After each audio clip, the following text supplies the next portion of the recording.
Good morning 10th Hindi medium के student. आज हम सामाजिक विज्ञान इतिहास में पार्ट 1 का आगे का भाग पढ़ेंगे। हम इसमें पढ़ रहे थे कि यूरोप में किस प्रकार से राष्ट्रवाद का उदय हुआ।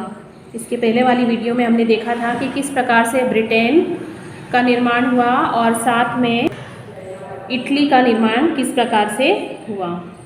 आज हम पढ़ेंगे राष्ट्र की दृश्य कल्पना, किस प्रकार की वो कल्पना कर रहे थे।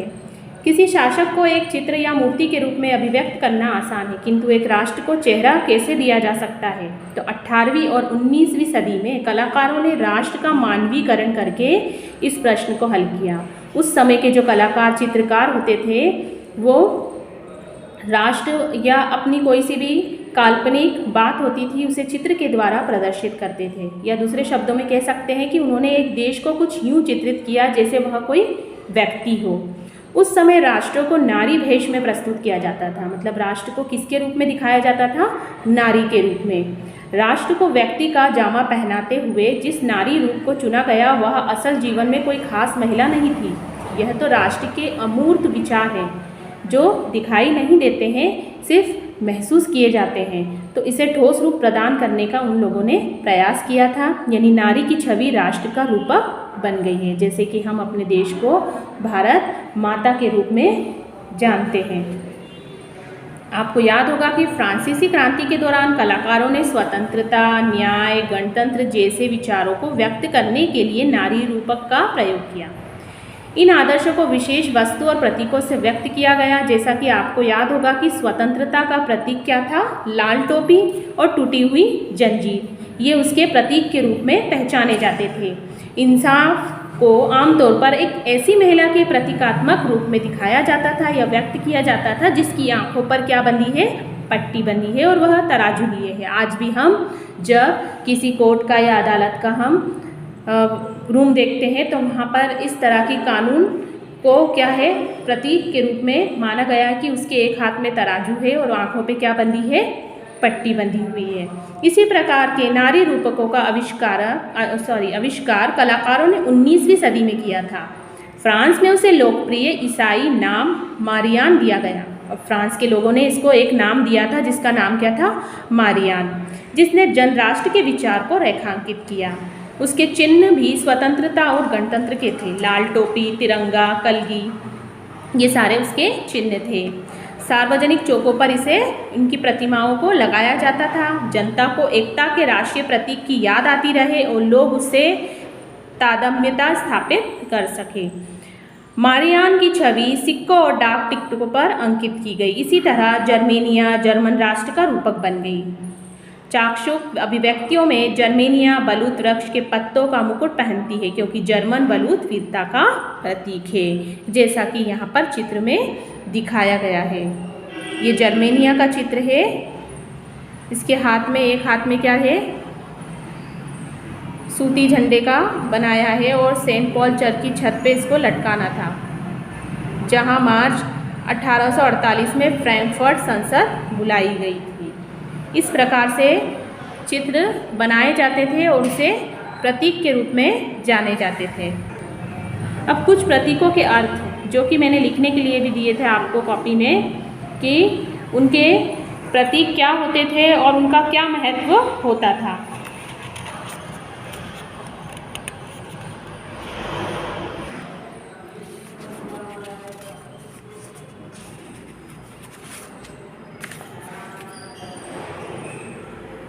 अब है राष्ट्रवाद और साम्राज्यवाद। 19वीं सदी के अंतिम चौथाई तक राष्ट्रवाद का वह आदर्शवादी, उदारवादी, जनतांत्रिक स्वभाव नहीं रहा जो सदी के प्रथम भाग में था। अब राष्ट्रवाद सीमित लक्ष्यों वाला संकीर्ण सिद्धांत बन गया था। इस बीच के दौर में राष्ट्रवादी समूह एक दूसरे के प्रति अनुदार होते चले गए और लड़ने के लिए हमेशा तैयार रहते थे। यूरोपीय शक्तियों ने भी अपने साम्राज्यवादी उद्देश्यों को प्राप्त करने के लिए अधीन लोगों को राष्ट्रवादी आकांक्षाओं के लिए इस्तेमाल करना शुरू कर दिया। 1871 के बाद यूरोप में गंभीर राष्ट्रवाद का तनाव का स्रोत बल्कान क्षेत्र में देखा गया। अब इसमें आधुनिक रोमानिया, बुल्गारिया, अल्बेनिया, यूनान, Macedonia, Croatia, Bosnia, Herzegovina, Slovenia, Serbia, Montenegro आदि क्षेत्र सम्मिलित थे। इन क्षेत्र के निवासियों को आमतौर पर स्लाव पुकारा जाता था। बाल्कन क्षेत्र का एक बड़ा हिस्सा ऑटोमन साम्राज्य के नियंत्रण में आ गया था। बाल्कन क्षेत्र में रूमानी राष्ट्रवाद के विचारों के फैलने और ऑटोमन साम्राज्य के विघटन के बाद की स्थिति काफ़ी विस्फोटक हो गई थी, घातक हो गई थी। तो 19वीं सदी में ऑटोमन साम्राज्य ने आधुनिकीकरण और आंतरिक सुधारों के जरिए मजबूत उसे बनाना चाहा और उन्हें काफ़ी हद तक क्या मिली? सफलता मिली। एक के बाद एक उनके अधीन यूरोपीय राष्ट्रीयताएं उनके चंगुल से निकलकर स्वतंत्रता की घोषणा करने लगी और बाल्कन लोगों ने आज़ादी या राजनीतिक अधिकारों के अपने दावों को राष्ट्रीयता का आधार बना दिया। अब इतिहास का इस्तेमाल यह साबित करने के लिए किया कि वे कभी स्वतंत्र थे, किंतु तत्पश्चात विदेशी शक्तियों ने उन्हें अपना अधीन बना लिया। बाल्कन क्षेत्र के विद्रोही राष्ट्रीय समूहों ने अपने संघर्षों को लंबे समय में खोई आज़ादी को वापस पाने का भी प्रयास के रूप में उन्होंने इसको देखा। अब जैसे जैसे ये विभिन्न स्लाव राष्ट्रीय समूह ने अपनी पहचान बनाना शुरू की तो स्वतंत्रता की परिभाषा तय करने की कोशिश की। इनमें टकराव बनता गया, एक दूसरे के लिए भारी ईर्ष्या पैदा हुई। हर एक राज्य अपने लिए ज़्यादा से ज़्यादा इलाका हथियाने की उम्मीद रखता था। परिस्थितियाँ इतनी अधिक जटिल हो गई कि बाल्कन क्षेत्र में बड़ी शक्तियों के बीच प्रतिस्पर्धा होने लगी। इस समय यूरोपीय शक्तियों के बीच व्यापार उपनिवेशों के साथ नौसैनिक और सैन्य ताकत के लिए गहरी प्रतिस्पर्धा थी। जिस तरह बाल्कन समस्या आगे बढ़ी उसमें यह प्रतिस्पर्धाएं खुलकर सामने आई। रूस, जर्मन, इंग्लैंड, ऑस्ट्रो हंगरी की हर ताकत बाल्कन पर अन्य शक्तियों की पकड़ को कमज़ोर करके क्षेत्र में अपने प्रभाव को बढ़ाना चाहती थी। इससे इस इलाके में कई युद्ध हुए और अंततः प्रथम विश्व युद्ध शुरू हो गया।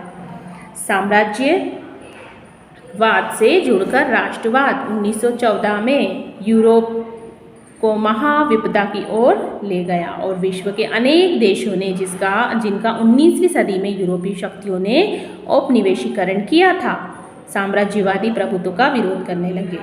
आंदोलन विकसित हुए, अर्थ में राष्ट्रवादी थे, वे सभी स्वतंत्र राष्ट्र का निर्माण करने के लिए संघर्ष करने लगे। वे सभी एक समूह राष्ट्रीय क्या करने लगे? एकता की भावना से प्रेरित थे जो साम्राज्यवाद विरोध की प्रक्रिया में उभरे। राष्ट्रवाद के यूरोपीय विचार कहीं और नहीं दोहराए गए क्योंकि हर जगह लोगों ने अपनी तरह का विशिष्ट राष्ट्रवाद विकसित ही कर दिया था। मगर यह विचार कि समाजों के राष्ट्र राज्यों में गठित किया जाना चाहिए अब स्वाभाविक और सार्वभौमिक मान लिया गया। तो इस प्रकार से यूरोप में राष्ट्रवाद का उदय हुआ। यहाँ पर एक ब्रिटिश साम्राज्य का यशगान करता एक मानचित्र है। इसमें सबसे ऊपर क्या बैठे हैं? फरिश्ते बैठे हैं और स्वतंत्रता का बैनर थामे दिखाए गए हैं। अग्रभाग में ब्रिटिश राष्ट्र का प्रतीक ब्रिटानिया और विजय भाव के साथ भूमंडल के ऊपर बैठा है और उपनिवेशों को शेर, हाथी, वन और आदिम समुदायों की छवियों के जरिए दर्शाया गया और दुनिया पर प्रभुत्व को ब्रिटिश राष्ट्रीय गौरव का विषय बताया गया है इस चित्र के माध्यम से। तो इस प्रकार से चित्र बनाए जाते थे और उसमें कुछ ना कुछ महत्व होता था। यहाँ तक इस पाठ को आपको पढ़ना है। ये पाठ आपका कंप्लीट हुआ।